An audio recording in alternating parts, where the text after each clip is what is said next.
Okay, let's just jump right in. Finding a good internet plan really should be simple, right? But most of the time, it feels like you're navigating a minefield of hidden fees, confusing terms, and a lot of broken promises.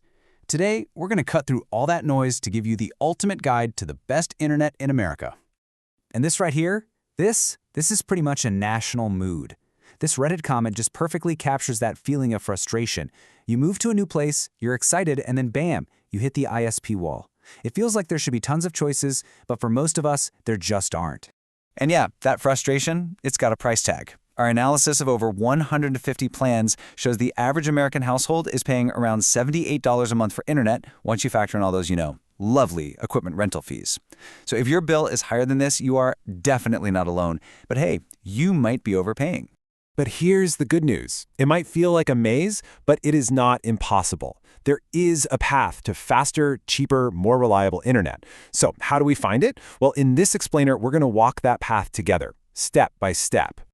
Okay, so first things first, let's get to the root of the problem. Why does shopping for internet feel so restrictive? The answer in a word? Competition. Or maybe more accurately, the lack of it. This is really interesting. The FCC's own data tells the whole story. For what most of us consider high-speed internet, a staggering 68% of Americans, yeah, that's more than 2/3 of us, have 2 or fewer providers to choose from. A full 34% have literally just one option.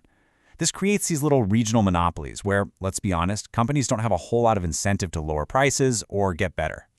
So how do you fight back? Well, even with limited choices, knowledge is power. Understanding what you're actually buying is your best weapon.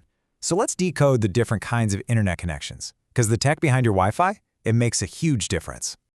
All right, first up, the most common term you're going to see everywhere, Mbps, or megabits per second. Look, forget all the technical jargon. Just think of it like miles per hour, but for your internet, it's just a measure of speed. The higher the number, the faster you can stream, download, and browse. Simple as that. Now for the two heavyweights, fiber and cable. Fiber is, without a doubt, the undisputed champion. It uses light shooting through glass strands, super cool, making it incredibly fast, super reliable, and you get those equally fast upload and download speeds. Its only real weakness? Availability. Cable, on the other hand, is the established veteran. It's almost everywhere. It offers great download speeds, but, and this is a big but, your upload speeds are way, way slower, and your whole connection can slow down during peak hours. That's because you're literally sharing the line with your neighbors. So when everyone gets home at 7 p.m. and starts streaming, things can get congested. Then we've got the wireless challengers. 5G home internet from folks like T-Mobile and Verizon. This is the exciting newcomer. It uses the same cellular networks as your phone to beam internet right into your home. It offers really solid speeds and is finally bringing some much-needed competition to areas that have been dominated by cable for years. Satellite, think of this as the lifeline for rural America. It's available anywhere you can see the sky, but it comes with some serious trade-offs. It's slower, it's pricier, and it has noticeable latency or lag. That's that annoying delay before anything starts happening, which can be a total nightmare for gaming or even just video calls. Okay, so to wrap this all up, this chart here just lays it all out perfectly. The hierarchy is clear. If you can get fiber, get it. End of story. It is the best technology, period. Cable is a really solid second choice, and honestly, it's the most likely option for a lot of you. 5G is a fantastic alternative, and then you have DSL and satellite, which are, well, they're really only options when you have literally nothing else. Okay, now that you're an expert on the tech, let's talk speed. Providers absolutely love to sell you on those crazy gigabit plans, but do you really actually need that much? Let's figure out the right speed for you so you don't end up wasting money on bandwidth you will never, ever use. This is the million-dollar question, right? Or at least the $100 a month question. For the vast, vast majority of people, the answer is just a simple nope. The marketing has totally convinced us that bigger is always better. But for home internet, that's just not always true.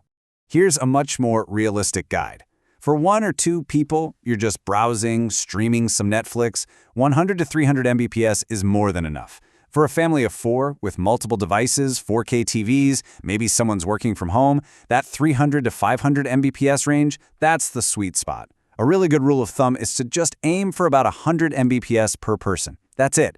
You only need to even think about gigabit plans if you've got a huge household of power users who are all downloading massive files at the exact same time.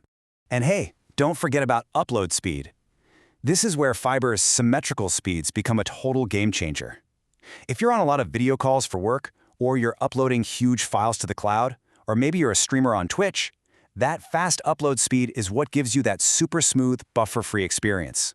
It's not just about downloading movies anymore, you know? All right, we know the tech, we know our speed needs. Now for the main event. How do the biggest providers actually stack up based on what real customers think? So if we look at fiber providers, the American Customer Satisfaction Index tells a really clear story. AT&T Fiber is consistently leading the pack with a score of 78 out of 100.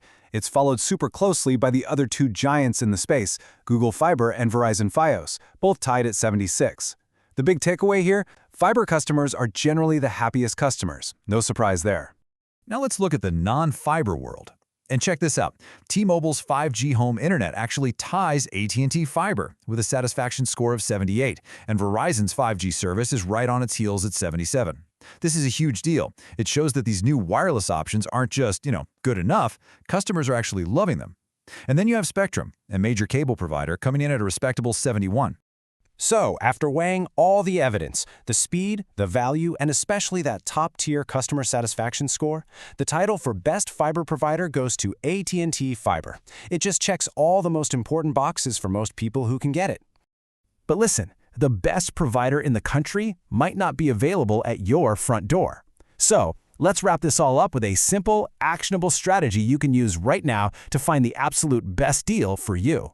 It all boils down to these 3 simple steps. First, find out every single option you have. Second, look past the shiny ads and compare the real costs. And third, use that information to your advantage. Okay, step 1. Your best friend here is the FCC's National Broadband Map. It's an official tool. It's designed for this exact purpose. After that, go directly to the provider websites to double-check. And remember, and this is important, don't just ask your neighbor. Availability can literally change from one side of the street to the other. You have to check your specific address. For step 2, the crucial part is reading the fine print. I know. But that cheap intro price is great, but when does it jump up? Is that $15 a month router rental mandatory? Does the plan have a data cap? Most fiber and 5G plans don't, but a lot of cable plans still do. So look for providers with straightforward no-contract pricing. And honestly, don't be afraid to ask for a better deal. Sometimes all you have to do is mention a competitor's offer. And that brings us to the end. You now have all the knowledge you need to decode the tech, figure out your needs, and compare the real costs. The only thing left to do is to actually do it. Your perfect internet plan is out there. It's time to go get it.